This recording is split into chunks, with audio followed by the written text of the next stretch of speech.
कहानी की शुरुआत होती है एक घने जंगल को दिखाते हुए। एक आदमी पागलों की तरह भाग रहा था, इस उम्मीद में कि शायद उसे इस जंगल से भाग निकलने का कोई रास्ता मिल जाए। लेकिन ये जंगल इतना घना था कि यहाँ से बाहर जाने का कोई रास्ता नहीं नजर आ रहा था। यह आदमी सूरज को देखते हुए आगे बढ़ता है, लेकिन अब सूरज भी धीरे धीरे ढल रहा था। मगर इस आदमी ने भागना नहीं छोड़ा। भागते भागते एक पॉइंट आया जहाँ एक बोर्ड पर लिखा हुआ था पॉइंट ऑफ नो रिटर्न, यानी वहाँ से कोई वापस नहीं जा सकता। साथ ही इस बोर्ड पर नंबर 108B लिखा हुआ था। ये देखकर वो और भी ज्यादा परेशान हो जाता है। धीरे धीरे अंधेरा और बढ़ने लगा और पूरे जंगल में एक अजीब सा खौफ फैल गया। तभी अचानक एकदम से सारे परिंदे उड़कर वहाँ से चले जाते हैं। इस आदमी के कई मील के सफर के बाद भी उसे पूरे जंगल में कोई भी एक जंगली जानवर नहीं दिखाई दिया। न जाने ऐसा क्या था जिसे जंगली जानवर भी डर रहे थे। डर के मारे वह आदमी और भी तेजी से भागने लगा। लेकिन कई घंटों का सफर करने के बाद वह आदमी अचानक एक जगह पर आकर रुक गया और उसके चेहरे पर मायूसी छा गई, क्योंकि उसके सामने वही 108 नंबर वाला साइन बोर्ड था जिस पर लिखा हुआ था पॉइंट ऑफ नो रिटर्न। अब आदमी को समझ आया कि चाहे मैं जितना भी भागूं पर इस जंगल से निकल नहीं सकता। इसलिए अब वो वहाँ छुपने की जगह ढूंढने लगा, लेकिन वहाँ उसे छुपने के लिए कोई सेफ जगह नहीं मिली। इसीलिए अब वो पेड़ के ऊपर चढ़ जाता है, पर तभी उस पेड़ की टहनी टूट गई, जिससे वो आदमी काफी ऊंचाई से नीचे जमीन पर आ गिरा। पेड़ से गिरने के बाद वो बहुत ज्यादा जख्मी हो चुका था। उसे काफी गहरी चोटें आई। इससे पहले कि वो बेहोश हो जाता तभी अचानक जमीन हिलने लगी और अजीब सी गुराने की आवाजें आने लगी। वो आवाजें सुनकर आदमी के गले में सांसें अटक गई। तभी अचानक कोई उसे खींच कर ले गया। खींचने वाला कौन था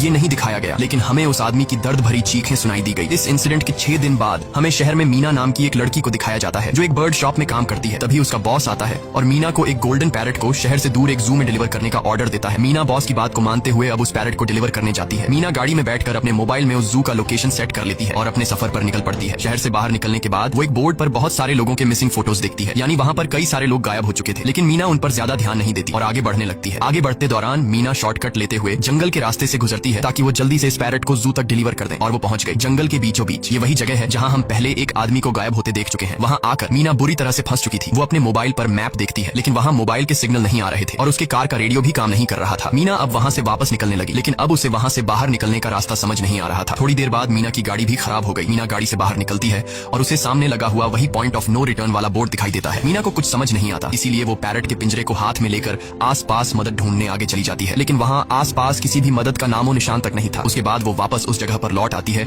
जहाँ उसने अपनी गाड़ी खड़ी की थी, लेकिन वहाँ से उसकी गाड़ी गायब हो चुकी थी। ये देखकर वो बहुत ज्यादा परेशान हुई। उसे लगा कि शायद वो उस जगह पर नहीं आई है जहाँ उसकी गाड़ी खड़ी थी, बल्कि ये किसी दूसरी जगह पर आ गई है और उसकी गाड़ी कहीं दूसरी जगह में खड़ी है, क्योंकि इस जंगल का हर एक पॉइंट एक ही जैसा दिखाई दे रहा था। अब अंधेरा भी गहरा होता जा रहा था। एकदम से पहले की तरह ही सभी परिंदे इन पेड़ों से उड़ जाते हैं। मीना को अब डर लगने लगा था, क्योंकि जमीन भी जोर जोर से हिल रही थी। मीना को वहाँ आसपास किसी के होने का एहसास होता है। तभी अचानक मीना को दूर किसी का साया नजर आया। मीना भागते हुए उसके पीछे आई, पर उसे वहाँ कोई भी नहीं मिला। तभी अचानक मीना को एक बूढ़ी औरत भागते हुए दिखाई दी। मीना भी दौड़कर उसका पीछा करने लगी। वो उससे मदद मांग रही थी, लेकिन वो औरत रुकती नहीं, तेजी से भागती रहती है। एक बार फिर मीना इस बूढ़ी औरत का पीछा करती है। अचानक वो बूढ़ी औरत फिर से गायब हो गई। मीना जब उसे ढूंढते हुए और आगे बढ़ी तो उसे दूर जंगल में एक बड़ा सा कमरा दिखाई दिया। वो बूढ़ी औरत उस कमरे के दरवाजे को खोलकर मीना से कहती है, अगर जिंदा रहना चाहती हो तो जल्दी से अंदर आओ। ये सुनते ही मीना बिना सोचे समझे दौड़ते हुए उस कमरे की तरफ गई। मीना के अंदर आते ही उसने गेट को लॉक कर दिया। मीना देखती है कि ये कोई अजीब सा कमरा है जिसमें एक बहुत बड़ा सा मिरर लगा हुआ था। उस बूढ़ी औरत के साथ यहाँ 2 और लोग भी थे। मीना घबरा कर उन लोगों से पूछती है, ये कौन सी जगह है? इस पर उस बूढ़ी औरत ने जवाब दिया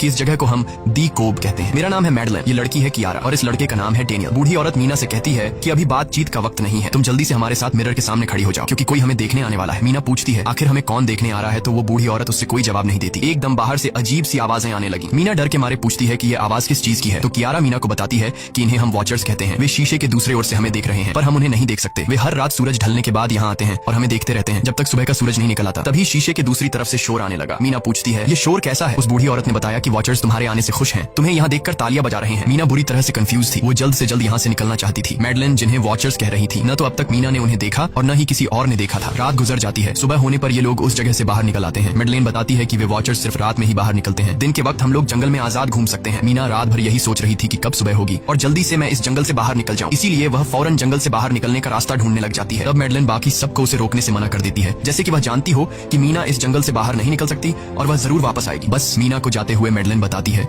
कि तुम्हारा यह फैसला अच्छा नहीं है। इस जंगल से बाहर निकलने का कोई रास्ता नहीं है। रात होने से पहले हमें इस घर में वापस आना पड़ता है। अगर तुम लेट हो गई तो तुम अपनी जान से हाथ धो बैठोगी। मीना किसी की बात नहीं सुनती और अपने पैरट को लेते हुए तेजी से आगे बढ़ती है। थोड़ा सा आगे बढ़ने पर उसे वही पॉइंट ऑफ नो रिटर्न वाला साइन दिखाई देता है। उसे देखकर वो घबरा तो गई, लेकिन उसने हिम्मत नहीं हारी और सूरज को देखकर सूरज की डायरेक्शन में आगे बढ़ती रही, पर जंगल से निकलने में कामयाब नहीं हो सकी। आगे चलकर रास्ता ही खत्म हो गया। मीना ने देखा कि वो एक पहाड़ के टॉप पर खड़ी है, जहाँ से आगे दूर दूर तक जंगल के सिवा कुछ भी नहीं था। इसीलिए वो मायूस होकर नीचे बैठ जाती है। तभी अचानक उसके कंधे पर किसी ने हाथ रखा। वो डर गई और जब उसने पीछे मुड़कर देखा तो वो बूढ़ी औरत मैडलन थी। यहाँ मैडलन उसे हौसला देती है और कहती है कि सिर्फ तुम ही नहीं जिसने यहाँ से निकलने की कोशिश की और हार गई। हम भी तुम्हारी तरह ही हार कर यहाँ रुके हैं। यहाँ से बाहर निकलने का कोई रास्ता नहीं। चलो मैं तुम्हें कुछ दिखाती हूँ। मैडलन मीना को जंगल की तरफ लेकर जाती जाती है। मैडलिन मीना से कहती है ये जंगल एक शिकारी है और हम सब उसका शिकार, अगर जिंदा रहना चाहती हो तो हमारे साथ ही रहो। मैडलिन उसे पॉइंट ऑफ नो रिटर्न वाले काफी सारे साइन बोर्ड दिखाती है जो कि जंगल के चारों तरफ गोल घेरे में लगे थे और उनके बीच में था उनका कमरा। मैडलिन बताती है कि यह हमारे घर से आधे दिन के फासले पर लगे हैं, अगर इसे आगे गई तो वापस लौटना मुश्किल हो जाएगा, इसलिए कभी भी यह तुम्हें नजर आए तो तुम इन्हें इग्नोर मत करना। मीना पूछती है ये सब किसने बनाया, तो वो जवाब देती है ये एक प्रोफेसर ने बनाया है, लेकिन अब तक उसे किसी ने देखा नहीं है। अब रात हो जाती है, ये लोग वापस उस घर के अंदर आ जाते हैं। हर रात वॉचर्स उन्हें देखने के लिए आते थे। आज कियारा नामी लड़की उनके सामने डांस करती है और कहती है ये सब उन्हें पसंद है। ऐसा नहीं था कि इन चारों को हर रात वॉचर्स के सामने खड़ा ही रहना पड़ता था। ये लोग जो चाहते वह कर सकते थे, बस ये लोग उनकी तरफ अपनी कमर नहीं कर सकते थे। ऐसा करने पर वो लोग बहुत ज्यादा गुस्सा हो जाते थे। रात में तो उन्हें सिर्फ वॉचर्स का मसला था, लेकिन दिन में भी उन्हें बहुत मुश्किलों का सामना करना पड़ता था। ये लोग जंगल से हर रोज अपना पेट भरने के लिए कुछ न कुछ शिकार करके लाते थे,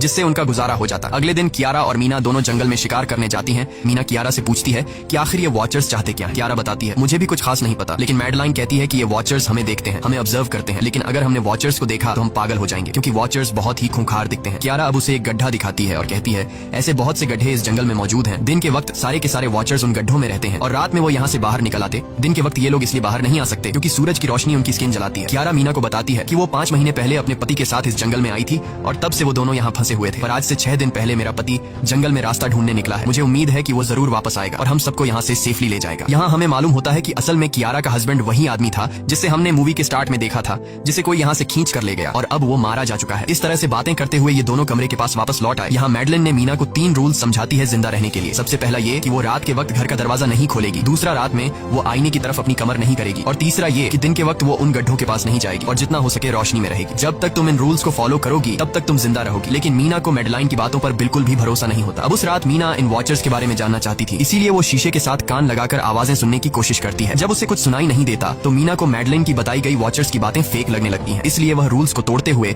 अपनी कमर को शीशे की तरफ करके सो जाती है और ऐसा करने पर इन वॉचर्स को गुस्सा चढ़ जाता है। वो लोग जोर जोर से उस शीशे को मारने लग जाते हैं। शोर से मैडलाइन भी उठ जाती है और वह जल्दी से मीना को शीशे की तरफ खड़े रहने को कहती है और तब जाकर वो वॉचर्स का गुस्सा शांत होता है। यानी जब इंसान वॉचर्स को अपनी पीठ दिखाते हैं तो वह उसे खुद की इंसल्ट मानने लगते हैं। ये रात भी गुजर जाती है और अगले दिन मीना डेनियल के साथ शिकार पर निकलती है। वो डेनियल से पूछती है क्या आज तक तुमने किसी वॉचर को देखा है, जिस पर डेनियल ने जवाब दिया कि मैंने भी आज तक वॉचर्स को नहीं देखा और जो भी वॉचर्स को देखता है वो जिंदा नहीं बच पाता। तब मीना डेनियल को समझाती है कि मुझे लगता है कि ये सब मैडलाइन की बनाई हुई कहानियां हैं जिसके अंदर वो हमें फंसा रही है। हमें जरूर उन गड्ढों को जाकर चेक करना चाहिए, शायद हमें यहाँ से बाहर जाने का कोई रास्ता मिल जाए। डेनियल भी यहाँ रहकर बहुत ज्यादा तंग हो चुका था और वो भी किसी तरह से रास्ता ढूंढकर इस जंगल से भाग निकलना चाहता था, इसलिए वो मीना की बात मान लेता है और वो दोनों गड्ढे के पास पहुंच जाते हैं। अब मीना अपने आप को रस्सी से बांधकर इस गड्ढे के अंदर उतरती है। रस्सी का दूसरा सिरा डेनियल ने पकड़ा हुआ था ताकि अगर मीना को कुछ भी हो वो जल्दी से मीना को बाहर की तरफ खींच ले। मीना नीचे गड्ढे में पहुंच जाती है जहां उसे बहुत सारा इंसानों का सामान मिलता है। मीना उस सामान को इकट्ठा कर लेती है। ये सारा सामान उन लोगों का था जो जंगल में वॉचर्स के शिकार हो चुके थे। डेनियल रस्सी के सहारे कैमरा, साइकिल और जरूरत का सारा सामान को बाहर ले आता है। मीना अब नीचे इंतजार करती है कि डेनियल कब रस्सी नीचे फेंकेगा और मैं ऊपर चली जाऊंगी। और इससे पहले कि मीना उस गड्ढे से बाहर निकल पाती उसे गड्ढे के अंदर किसी के आने की हलचल सुनाई देती है। मीना जल्दी से डेनियल को रस्सी नीचे फेंकने की आवाज देने लगती है, लेकिन तभी मीना को पकड़ने के लिए एक वॉचर का हाथ बढ़ने लगता है। पर मीना धूप में खड़ी थी, इसलिए जब उस वॉचर के हाथ पर सूरज की रोशनी पड़ी तो उसका हाथ जलने लगा। इतने में डेनियल ने नीचे मीना के पास रस्सी फेंकी और मीना फौरन जल्दी से बाहर निकल आई। मीना पूरी तरह से डर गई थी। ये लोग उस सारे सामान को लेकर अपनी सेफ हाउस में आ गए जहाँ मैडलिन ने उससे पूछा ये सामान तुम्हें कहाँ से मिला। ये लोग झूठ बोल देते हैं कि ये सामान उन्हें इस जंगल से मिला। मैडलिन को इस जंगल में रहते हुए बहुत अरसा गुजर चुका था। वो जानती थी कि ये सामान उसे जंगल से नहीं बल्कि एक गड्ढे से मिला होगा। वो मीना से पूछती है बताओ तुमने गड्ढे के अंदर क्या देखा, लेकिन मीना उसे कुछ नहीं बताती। ये लोग बहुत खुश थे कि आज रात ये लोग वॉचर्स को देख पाएंगे क्योंकि मीना को गड्ढे के अंदर एक कैमरा मिला था। डेनियल किसी तरह जुगाड़ करके उस कैमरा को टीवी के साथ अटैच कर लेता है ताकि ये लोग भी टीवी पर वॉचर्स को देख पाए। मैडलिन बार बार उन्हें समझाती है कि ये तुम लोग गलत कर रहे हो, लेकिन ये दोनों उसकी एक बात भी नहीं सुनते। आज रात ये लोग वॉचर्स के इंतजार में बैठे थे ताकि उन्हें वो देख पाए, लेकिन काफी रात होने के बावजूद भी आज कोई वॉचर उन्हें देखने नहीं आया और अब कुछ देर बाद उनके साथ कुछ अजीब सा होने वाला था। ये लोग बातचीत में मसरूफ थे कि तभी उनका दरवाजा खटखटाया जाता है, यानी दरवाजे पर किसी ने दस्तक दी। उन्होंने जल्दी से टीवी की तरफ देखा तो वहाँ उन्हें इंसानी टांगे दिखाई दे रही थी। बाहर जो कोई भी था वो कियारा के हस्बैंड की आवाज में बात कर रहा था और वो जल्दी से दरवाजा खोलने को कह रहा था। कियारा को लगा कि जरूर उसका हस्बैंड यहाँ से बाहर निकलने का रास्ता ढूंढ आया है। वो जल्दी से उठकर दरवाजा खोलने के लिए जाती है, लेकिन मैडलिन बीच में आकर दरवाजा खोलने नहीं देती। वो कहती है कि मैं जानती हूँ बाहर तुम्हारा हस्बैंड नहीं है, क्योंकि मैडलिन जानती थी कि रात के इस अंधेरे में कोई भी इंसान इस कमरे तक नहीं पहुंच सकता। लेकिन कियारा को मैडलिन की बातों पर यकीन नहीं होता और वो दरवाजा खोलने की कोशिश करती है, जिसके बाद मैडलिन कियारा से कहती है कि वो तुम्हें फंसा रहा है, तुम उसका इम्तिहान ले लो, तुम उसे कोई ऐसी बात पूछो जिसके बारे में सिर्फ तुम या तुम्हारा हस्बैंड जानता हो। कियारा बाहर खड़े हुए इंसान से एक किताब के बारे में सवाल करती है जिसके बारे में उसे पता होना चाहिए था, लेकिन जब बाहर खड़ा हुआ इंसान कोई जवाब नहीं देता तो ये समझ जाते हैं कि ये वॉचर ही है। ये लोग जब दरवाजा नहीं खोलते तो वॉचर उनके बाहर लगाए हुए कैमरा को तोड़ देता है और यहाँ हमें एक बात पता चलती है कि वॉचर्स इंसान के रूप में भी खुद को बदल सकते हैं। वॉचर्स उनकी इस हरकत पर बहुत ज्यादा गुस्सा हो गए थे। वे बहुत तेजी से शीशे को मारने लगे जिससे जिससे शीशे में एक बड़ा क्रैक भी आ जाता है। लेकिन यहाँ मेडलिन समझदारी दिखाते हुए सबको लाइन से शीशे की तरफ खड़ा कर देती है, जिससे वॉचर्स का गुस्सा थोड़ा बहुत ठंडा हो जाता है और वे वहाँ से चले जाते हैं। अब यहाँ मीना मेडलिन को बताती है कि हमने गड्ढे में से ये सारा सामान चुराया था। ये सुनकर मेडलिन बहुत ज्यादा गुस्सा हो जाती है कि तुम लोगों ने दूसरा रूल भी तोड़ दिया। अगली सुबह मेडलिन उस गड्ढे से लाया हुआ सारा सामान उठाकर वापस उसी गड्ढे में फेंक देती है, जिससे उन वॉचर्स का गुस्सा थोड़ा शांत हो जाता है। मगर अब इन लोगों को जंगल में बहुत ही ज्यादा अजीब चीजें दिखाई देना चालू हो गई थी और उसका सबसे ज्यादा असर डेनियल पर होता है। डेनियल अचानक बात बात पर बहुत ज्यादा गुस्सा करने लग जाता है। दूसरी तरफ कियारा, जिससे पहले उम्मीद थी कि उसका हस्बैंड जिंदा है और वो यहाँ आकर उसे यहाँ से बचा लेगा, लेकिन अब उसे पता चल चुका था कि उसका हस्बैंड अब वापस नहीं आएगा, जिसकी वजह से वह अंदर ही अंदर पूरी तरह से टूट चुकी थी और वो डिसाइड करती है कि वह वॉचर्स के इन गड्ढों में कूदकर अपनी जान दे देगी, क्योंकि अब उसके पास जीने की कोई वजह नहीं रही। वह ऐसा करने ही वाली होती है कि मीना आकर उसे बचा लेती है। इसी बीच हम देखते हैं कि डेनियल मेडलिन की तरफ अजीब तरह से देख रहा होता है और वह गुस्से में आकर मेडलिन को पेड़ के साथ बांध लेता है। डेनियल ने कहा कि अब मैं इस बुढ़िया के कोई रूल्स नहीं मानूंगा, अब यहाँ सिर्फ मेरी बात मानी जाएगी। अब रात होने वाली थी, इसलिए डेनियल कमरे की तरफ भागा और कियारा भी उसके पीछे भागी, लेकिन मीना मेडलिन के पास आई और उसकी रस्सियां खोलने लगी। दूसरी तरफ डेनियल ने कियारा को लेकर कमरे का दरवाजा अंदर से बंद कर दिया और मीना और मेडलिन को बाहर वॉचर्स के लिए छोड़ दिया। मीना और मेडलिन डेनियल से दरवाजा खोलने के लिए गिड़गिड़ाते रहे। डेनियल से रिक्वेस्ट करते हैं कि प्लीज दरवाजा खोल दो, लेकिन डेनियल ने दरवाजा नहीं खोला। अब बाहर चारों तरफ अंधेरा छा गया और वॉचर्स के आने का टाइम हो गया, इसलिए अब मजबूरन उन्हें अपनी जान बचाने के लिए एक घने पेड़ के नीचे रहकर छिपना पड़ा। थोड़ी देर बाद उन्हें वॉचर्स की गुराने की आवाजें आने लगी। इस टाइम मीना और मेडलिन के साथ हमें भी उन वॉचर्स की एक झलक दिखाई जाती है। ये लोग लंबे पतले और खतरनाक थे। सब अपने अपने गड्ढों से निकलकर इंसानों को देखने के लिए उस सेफ रूम तक पहुंचते हैं और जब ये लोग देखते हैं कि मीना और मेडलिन वहाँ नहीं है, तो वो उनको खाने के लिए जंगल में ढूंढने लग जाते हैं। और जब ये वॉचर्स दूर जाते हैं तो मौके का फायदा उठाते हुए ये दोनों फिर से सेफ रूम तक आ जाते हैं और डेनियल से रो रो कर दरवाजा खोलने को कहते हैं। इस बार डेनियल के दिल में रहम जाग जाता है और वो उनके लिए दरवाजा खोल लेता है। अब अंदर जाने के बाद पहले तो मेडलिन डेनियल पर गुस्सा करती है और फिर इन सबको शीशे के सामने खड़ा करके वॉचर्स के बारे में कुछ बातें बताती है। मेडलिन ने कहा कि अब तक हम बहुत से रूल्स तोड़ चुके हैं, इसलिए मुझे नहीं लगता कि इस बार वॉचर्स हमें माफ करेंगे। मैं तुम लोगों को वॉचर्स के बारे में कुछ सच्चाई बताना चाहती हूँ। दरअसल मैं जब यहाँ पहली बार आई थी तो मैंने कुछ ऐसा देखा जिससे मेरे होश उड़ गए। मैंने अपना ही एक डुप्लीकेट देखा। असल में वो एक वॉचर था जो मेरा रूप लेने की कोशिश कर रहा था, हालांकि उसकी आंखें और बाल बिल्कुल परफेक्ट नहीं थे। मीना ने पूछा कि आखिर ये वॉचर्स हैं क्या चीज, जिस पर मेडलिन ने जवाब दिया कि ये सारे क्रीचर्स फेरीज हैं जो किसी जमाने में इंसानों के साथ मिलकर रहते थे। फेरीज पंखों वाले एक जादुई जीव थे, लेकिन वक्त गुजरने के साथ इंसानों को फेरीज की शक्तियों से डर लगने लगा, इसीलिए इंसानों ने फेरीज को खत्म करने का सोचा। इंसानों की तादाद ज्यादा थी, इसलिए फेरीज इंसानों का मुकाबला नहीं कर पाए। इंसानों ने इन फेरीज को जंगल में एक बहुत बड़े गड्ढे के अंदर कैद कर लिया और उन्हें श्राप से हमेशा हमेशा के लिए इस गड्ढे में बंद कर दिया। उसके बाद फेरीज कई 100 सालों तक उस गड्ढे में कैद रहे, लेकिन फिर वक्त के साथ उन्होंने जमीन के अंदर खुदाई करके निकलने के रास्ते बना लिए। आज वही फेरीज वॉचर्स के रूप में गड्ढों से निकलकर हमारे सामने आते हैं। हालांकि कई 100 सालों तक जमीन के अंदर रहने की वजह से उन्होंने अपने पंख और जादुई शक्तियां खो दी और साथ ही उन्हें सूरज की रोशनी से तकलीफ होने लगी, लेकिन अब भी उनमें रूप बदलने की शक्ति है। इस पर डेनियल ने मेडलिन से पूछा कि ये वॉचर्स हमसे क्या चाहते हैं और ये हर रात हमें देखते क्यों हैं, जिस पर मेडलिन ने बताया कि ये वॉचर्स एक बार फिर से जंगल से निकलकर इंसानों के बीच रहना चाहते हैं, लेकिन अपने असली रूप में ये इंसानों के बीच नहीं रह सकते। इसीलिए उन्होंने हमें यहाँ रखा हुआ है ताकि हमें देखकर हमारा रूप ले सकें और हमसे आज के दौर के तौर तरीके सीखकर इंसानों के बीच रह सकें। मेडलिन ये सब बातें बता ही रही थी कि अचानक सभी वॉचर्स वापस लौट आए और जब वॉचर्स को पता चलता है कि मेडलिन और मीना वापस अपने कमरे में आ गए हैं तो वो सब गुस्से से भड़क उठे और दरवाजा तोड़ने की कोशिश करने लगे। इन चारों ने टेबल को खींचकर दरवाजे के सामने रख दिया ताकि दरवाजा वॉचर्स तोड़ न सके, लेकिन वॉचर्स की ताकत काफी ज्यादा थी और इन चारों को पता चल चुका था कि जल्द ही वॉचर्स अंदर आ जाएंगे और उन्हें मौत अपनी आंखों के सामने दिखाई दे रही थी। तभी उन्होंने देखा कि टेबल को घसीटकर दरवाजे तक ले जाने की वजह से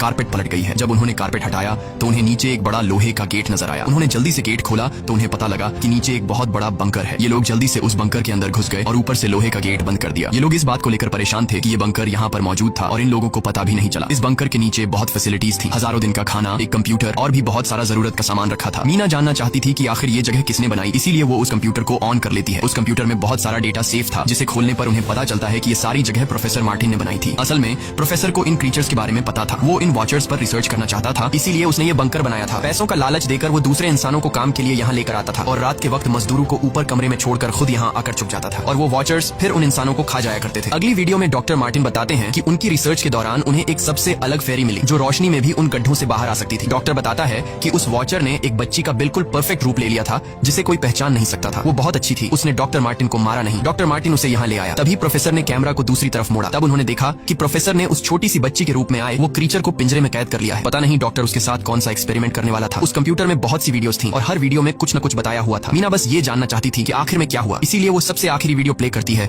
जिसमें वह देखती है कि प्रोफेसर खुद को और उस फेरी को मारने वाले हैं। मरने से पहले वह इस जंगल में फंसे हुए लोगों के लिए यहाँ से निकलने का रास्ता बता देता है और कहता है कि शाम में जिस डायरेक्शन में परिंदे भागते हैं उस डायरेक्शन में भागने से वे लोग इस जंगल से निकल सकते हैं। उसने इस रिकॉर्डिंग मैसेज में कहा था कि अगर कोई इस जंगल से निकलने में कामयाब हो गया तो यूनिवर्सिटी में जाकर मेरी सारी रिसर्च तबाह कर देना। मैंने यहाँ आकर बहुत बड़ी गलती कर दी। उसके बाद प्रोफेसर ऊपर चले गए और फिर 2 गोलियों की आवाज आई जिससे उन्हें समझ आया कि प्रोफेसर ने पहले उस फेरी को मारा और फिर खुद को गोली मार दी। आज रात ये चारों बहुत खुश थे क्योंकि उन्हें इस जंगल से जान छुड़ाने का रास्ता मिल गया था। अगली सुबह सभी लोग अब बंकर से बाहर निकलते हैं तो देखते हैं कि उनका सेफ हाउस उन वॉचर्स ने पूरी तरह तबाह कर दिया है और आज के दिन उन्हें लाजमी इस जंगल से निकलना होगा, वरना ये लोग मारे जाएंगे क्योंकि रात को अब उनके पास छिपने के लिए कमरा भी नहीं बचा था। ये लोग अब यहाँ जंगल से निकलने के रास्ते में बढ़ने लगते हैं। वो परिंदे जिनके बारे में प्रोफेसर बता रहे थे वे तो शाम को उड़ने वाले थे, लेकिन उन्हें शाम होने से पहले जंगल से बाहर निकलना था। इसलिए मीना अपने पास मौजूद पैरट को आजाद कर देती है। जिस डायरेक्शन में वह उड़ता है उसी डायरेक्शन में ये लोग चलने लग जाते हैं। चलते हुए रास्ते में ही उन्हें एक कब्र मिली। मैडेलिन उस कब्र को देखकर बताती है कि एक वक्त था जब ये लोग इंसानों के साथ रहते थे, लेकिन इंसानों ने उनके साथ बहुत बुरा किया, धोखा किया और उन्हें यहाँ जंगलों में फंसाकर खुद चले गए। कई घंटे सफर करने के बाद ये लोग एक नदी के पास पहुंच गए। वहाँ उन्हें प्रोफेसर का एक बोट मिला जिसको देखकर ये लोग बहुत खुश हुए, लेकिन उनकी खुशी अब कुछ ही देर की मेहमान थी क्योंकि अब अंधेरा हो चुका था और वॉचर्स के आने का वक्त हो गया था। उससे पहले कि ये लोग डॉक्टर मार्टिन की बोट में बैठकर यहाँ से दूर चले जाते तभी उन्हें पीछे से किसी की आवाज आई। जब उन्होंने पीछे मुड़कर देखा तो वो कियारा का हस्बैंड था जो मदद के लिए चिल्ला रहा था। वो बहुत ही जख्मी हालत में था। बाकी सब बोट में बैठ चुके थे, इसलिए डेनियल अकेला उसकी मदद के लिए गया। डेनियल कियारा के हस्बैंड को खींचकर बोट की तरफ लाने लगा, लेकिन तभी ये लोग बोट से देखते हैं कि डेनियल जिसकी मदद करने गया वह कोई इंसान नहीं बल्कि एक वॉचर है जिसने उनके सामने ही डेनियल का रूप ले लिया। वो लोग कुछ भी नहीं कर पा रहे थे। अब उस वॉचर ने डेनियल को मार दिया। उन्हें इस बात का पता था कि वॉचर्स इस नदी को पार नहीं कर सकते हैं और फाइनली ये लोग खुद इस नदी को पार करके शहर तक पहुंच जाते हैं। और कहानी में असल ट्विस्ट इसके बाद आया। शहर पहुंचने के बाद ये तीनों अलग अलग रास्तों पर चले गए और कुछ दिनों बाद अब मीना जल्दी से डॉक्टर मार्टिन के कहने के मुताबिक उनके यूनिवर्सिटी में उनका सारा डेटा खत्म करने के लिए आई। उससे पहले कि वह उनका रिसर्च डेटा डिलीट कर देती तभी उससे वहाँ एक टेप रिकॉर्डर मिला और उस टेप रिकॉर्डर से मीना को एक नया राज मालूम हुआ। जब हजारों साल पहले इंसान और फेरीज एक साथ रहते थे तो तब उनकी शादी भी हुआ करती थी। इंसान और फेरी के मिलन से जो बच्चे पैदा होते थे उनमें इंसान और फेरी दोनों के गुण होते थे। उन्हें हाफलिंग्स कहा जाता था। उन हाफलिंग्स में एक खासियत थी कि वे रूप बदलने में इतने माहिर होते थे कि वे किसी मरे हुए इंसान का रूप भी बदल सकते थे। प्रोफेसर का मानना था कि जब इंसानों ने फेरीज को जंगल के अंदर गढ़ों में कैद कर लिया था तब हाफलिंग इंसानों के बीच अपना रूप बदलकर चुपके से रहने लगे और वो आज भी किसी न किसी रूप में इंसानों के बीच मौजूद है। मीना जब प्रोफेसर के ऑफिस में आई और वहाँ पर जांचबीन करने लगी तो वहाँ उसके हाथ कुछ ऐसी तस्वीरें लगी जिसने उसके होश उड़ा दिए। उसने देखा कि तस्वीर में जो प्रोफेसर के साथ लेडी खड़ी है वो कोई और नहीं बल्कि मैडेलिन है और असल में मैडेलिन प्रोफेसर की वाइफ है। वो कंफ्यूज हो जाती है कि मैडेलिन ने उसे यह बातें क्यों नहीं बताई। इस भारी कंफ्यूजन को शेयर करने के लिए वो कियारा के पास आती है और उसे बताती है कि जिस मैडेलिन से हम जंगल में मिले थे वो असल में प्रोफेसर मार्टिन की वाइफ है, लेकिन उसने हमें यह सच्चाई इसलिए नहीं बताई क्योंकि वो खुद एक इंसान नहीं बल्कि एक रूप बदलने वाली फेरी थी। मैंने जब रिसर्च किया तो मुझे पता चला कि काफी साल पहले प्रोफेसर की वाइफ मैडेलिन कैंसर की वजह से मर गई थी। ये सुनकर कियारा कहती है कि फिर वो मैडेलिन कौन थी जो इतने समय से हमारे साथ थी। इस पर मीना कहती है मुझे सब समझ आ रहा है। दरअसल प्रोफेसर अपनी वाइफ के मरने से बहुत दुखी थे और उसे हर हाल में वापस पाना चाहते थे और जब प्रोफेसर को इन रूप बदलने वाली फेरीज के बारे में पता चला तो प्रोफेसर ने उस रूप बदलने वाली फेरी को पिंजरे में कैद किया जो एक बच्ची का परफेक्ट रूप लेकर उनके पास आई थी। प्रोफेसर ने अपनी वाइफ की फोटो दिखाते हुए उस फेरी को अपनी वाइफ मैडेलिन जैसा बना दिया क्योंकि वो फेरी बाकी फेरीज से अलग थी। वो दिन में भी बाहर आ सकती थी। मीना ने कहा कि मैंने मैडेलिन को यहाँ बुला लिया है, हमें किसी तरह से करके उसे वापस जंगल भेजना होगा। तभी एक कार वहाँ आकर रुकी। जब उस कार से जो इंसान उतरा उसे देखकर मीना के गले में सांस अटक गई। वो कियारा थी, यानी कि अब तक जो मीना के साथ थी वो मैडेलिन थी। उसने कियारा का रूप ले रखा था। कियारा जैसे ही घर के अंदर आई तभी मैडेलिन ने कियारा के हस्बैंड के रूप में बदलकर उसे बेहोश कर दिया। मीना ने मैडेलिन से कहा आखिर तुम चाहती क्या हो, जिस पर मैडेलिन गुस्से में आकर कहा मैं फेरीज की सबसे अलग मखलूक हूँ। मेरे सभी साथी बचपन से मुझे चिढ़ाते थे, वो मुझे अपने साथ नहीं रहने देते क्योंकि मैं सबसे अलग थी। मैं उस जंगल में अकेली पड़ चुकी थी और मैं उस जंगल से निकलकर बाहर लोगों के साथ मिलकर रहना चाहती थी। फिर एक दिन प्रोफेसर उस जंगल में आया,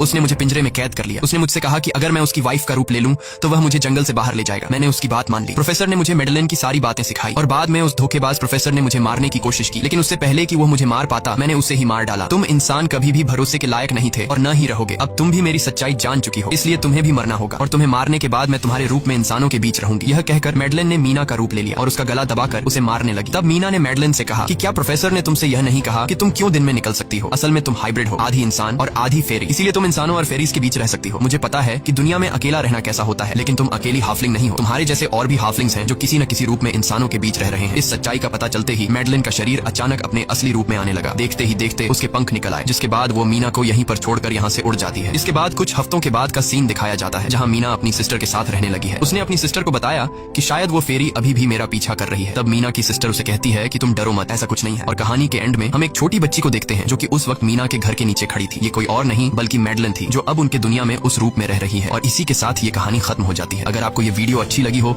तो हमारे चैनल को सब्सक्राइब और वीडियो को लाइक जरूर कीजिएगा।